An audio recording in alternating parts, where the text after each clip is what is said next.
রাজ্যের সুন্দরী মেয়েদের মধ্যে জয়নব ছিল উল্লেখযোগ্য একজন।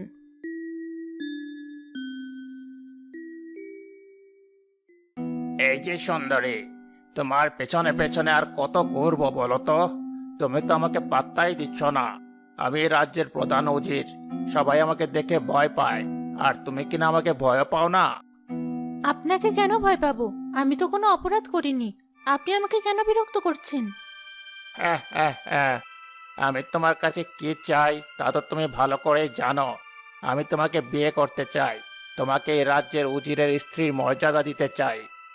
কিন্তু আমি তো আপনাকে বিয়ে করতে ইচ্ছুক নই। আমি আপনাকে একটুও পছন্দ করি না। আপনি একজন খারাপ ব্যক্তি। এর আগেও আপনি আমার অনেক বান্ধবীকে বিরক্ত করেছেন। কি বলে তুমি?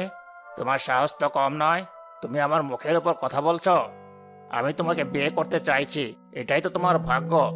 আর কথা না বাড়িয়ে তাড়াতাড়ি এই বিয়েতে রাজি হয়ে যাও, এটাই তোমার জন্য মঙ্গলজনক। আমাকে ক্ষমা করবেন, এরকম ভাগ্য আমি চাই না। আমি একজন সৎ এবং ইমানদার ব্যক্তিকে নিজের স্বামী হিসেবে চাই। আমি আপনাকে বিয়ে করতে চাই না। আমি তোমাকে ভালোভাবে বুঝিয়ে বলছি, কিন্তু তুমি আমার কথা শুনতে রাজি না। আমিও দেখব এই রাজ্যে তুমি কি করে থাকো। আমি তোমাকে রাজ্য থেকে চরম অপমান করে বের করব। আমি সত্যির সাথে রয়েছি, আর সত্যির সাথে থেকে যদি আমাকে রাজ্য ছাড়া হতে হয় তাহলে আমার কোনো আপত্তি নেই। তবে মনে রাখবেন, আমি কখনোই কোনো অন্যায়কে প্রশ্রয় দেব না, আর মরে গেলেও আপনাকে কখনো স্বামী হিসেবে গ্রহণ করব না। অগ্নিগড় রাজ্যের রাজদরবারে জয়নবকে ডেকে আনা হয়। তোমার নামে অনেক বড় অভিযোগ উঠেছে। তুমি নাকি চুরি করো। তুমি জানো না আমার রাজ্যে চুরি করা কতটা অপরাধ? বিশ্বাস করুন রাজামশাই, আমার নামে যে অভিযোগ উঠেছে তা সম্পূর্ণ মিথ্যা।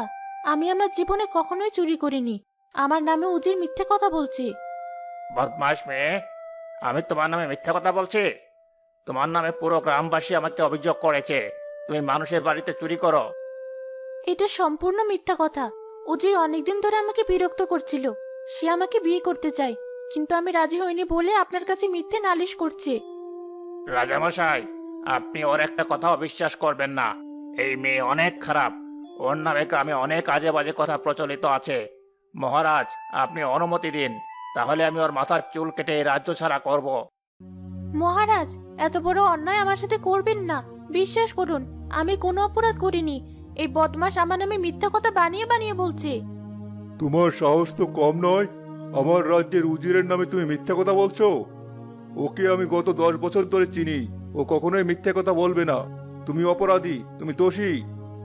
আপনাকে অনেক ধন্যবাদ।